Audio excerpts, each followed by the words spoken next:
Saudari-saudaraku yang terkasih,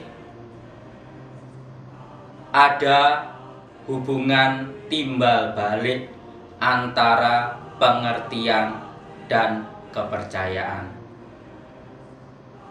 Santo Agustinus pernah mengatakan demikian, "Aku percaya untuk mengerti, dan aku mengerti untuk percaya lebih baik."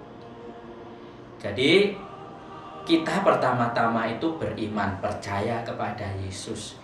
Dan berkat iman itu kemudian kita ditantang untuk memperdalam iman kita, sehingga kita menjadi lebih percaya lagi.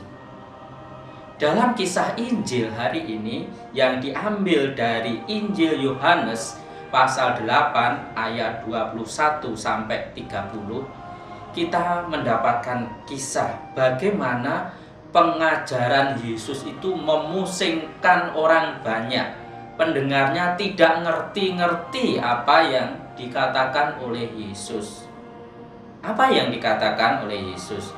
Dalam teks ini, Yesus mengajar mereka soal kematiannya. Yesus bicara soal asal-usulnya. Yesus juga berbicara tentang Bapanya dan bagaimana dia melakukan segala kehendak Bapa. Itu artinya Yesus menceritakan perutusannya kepada orang banyak. Tetapi menarik, meskipun orang banyak ini tidak mengerti apa yang dikatakan oleh Yesus, apa yang diajarkan oleh Yesus, mereka percaya. Di akhir pasal ini ditulis demikian, setelah Yesus mengatakan semuanya itu, banyak orang percaya kepadanya.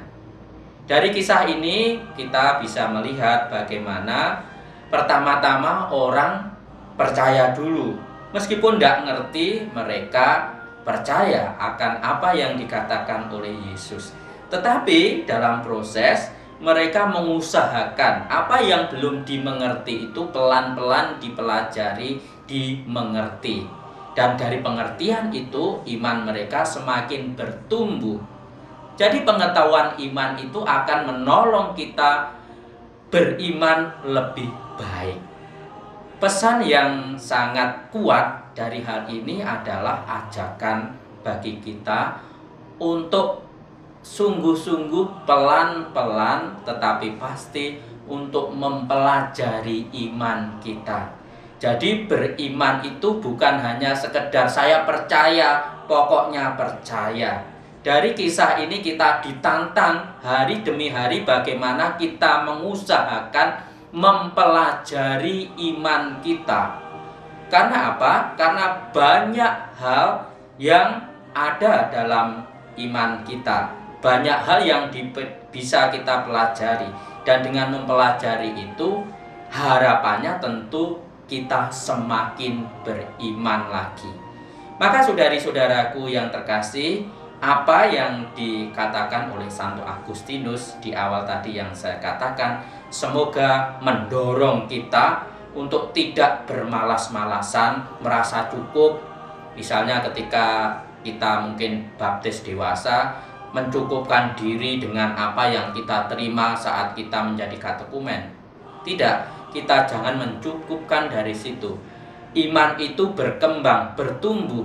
Pengetahuan iman itu bertumbuh, maka harus terus-menerus dipelajari. Semangat mempelajari iman ini yang harus kita kembangkan, kita ubarkan dengan harapan apa? Dengan harapan agar dengan pengetahuan iman yang semakin mendalam itu juga semakin menolong kita beriman lebih baik.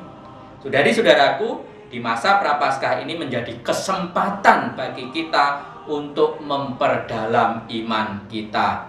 Lewat pendalaman iman, entah itu di kelompok kita atau di lingkungan kita, kita diajak memperdalam iman kita, mempelajari kembali iman kita, agar iman kita menjadi semakin berkembang, bertumbuh, dan akhirnya berkat iman yang demikian kita menjadi orang-orang yang beriman, yang sungguh-sungguh bisa mewujudkan iman dalam hidup sehari-hari, karena kita tahu persis, kita mengerti persis pendasaran dari iman kita karena kita mempelajarinya. Maka mari kita sungguh-sungguh mempelajari iman kita, memperdalam iman kita, lebih-lebih di masa Prapaskah ini. Berkat Tuhan menyertai kita sekalian.